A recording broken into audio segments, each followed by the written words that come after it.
near as good as I can. With that said, I grabbed the 5,000 she laid out on the table and walked out of the room.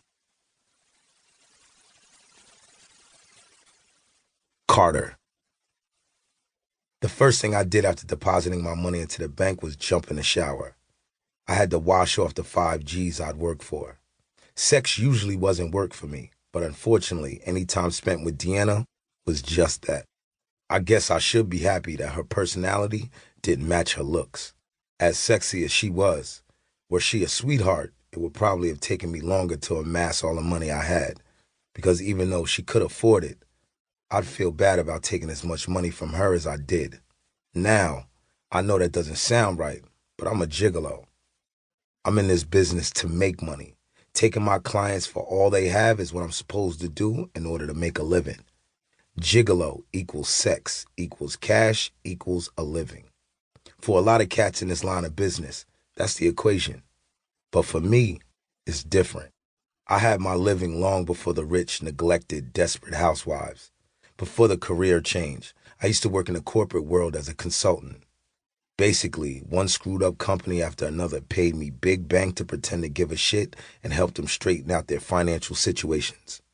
Made over $100,000 a year pretending to care whether the company survived their own self-implosions.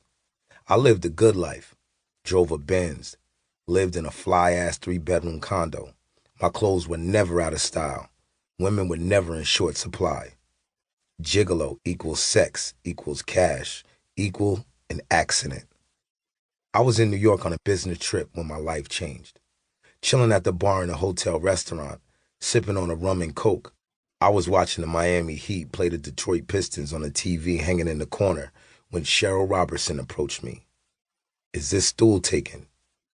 If it were, I'd get rid of whoever was occupying it so that you could sit down. That was my response after looking away from Shaq disrespecting Ben Wallace with a monster dunk and laying my eyes on quite possibly the finest female I've ever laid my eyes on.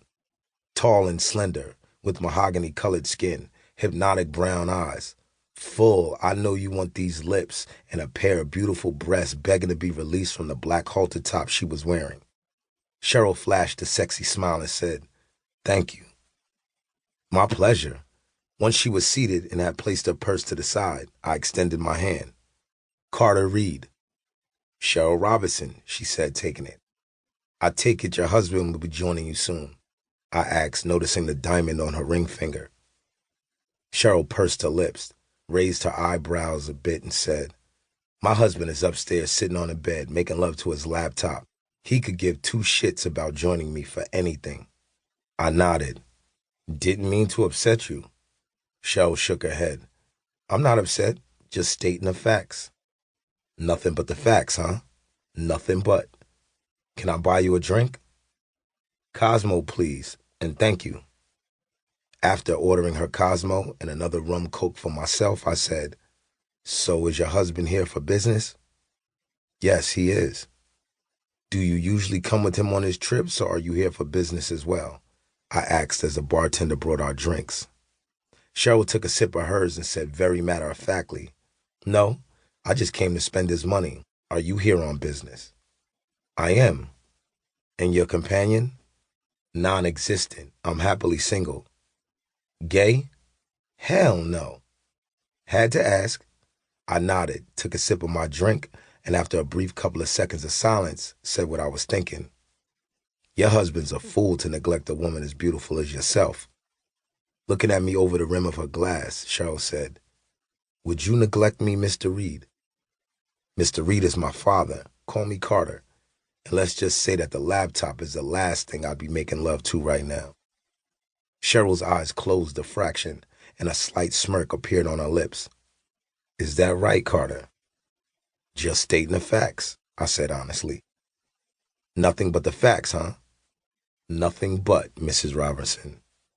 "Call me Cheryl. Mrs. Robertson is sitting upstairs on my husband's lap." My turn to smirk. I took another sip of my drink and looked back to the TV. Shaq had just received his 4th foul and was being taken out of the game. The Heat were in trouble. I wasn't looking at her, but I could feel Cheryl's eyes on me. The sexual tension between us was high. She wanted me.